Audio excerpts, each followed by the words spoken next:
التعامل مع البشر مرهق جدا. الشعور ده شعور منتشر وحقيقي بيزيد يوم بعد يوم، بيسبب لنا إرهاق نفسي واستهلاك لقوتنا على مدى العمر، بيخلينا ساعات نستسلم للعزلة ومحاولة تجنب التعامل مع الناس. تفتكر ليه بقينا بنتعب لما نتعامل مع الناس؟ علشان بنتعامل من غير تلقائية، ما عندناش عفوية في التعامل مع بعض، بنحاول نتصنع ونحاول نتجمل ونظهر بأفضل شخصية، بنفرض توقعاتنا في تعاملاتنا ونستنى من اللي قدامنا كتير، ولو توقعاتنا ما اتحققتش بنزعل.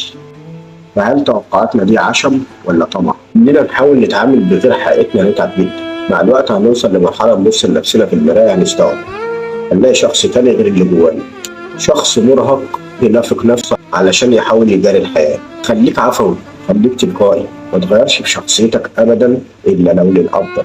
ما تحاولش تكون إنسان تاني غير نفسك، ما تستناش حاجة من حد وتعامل باللي جواك عشان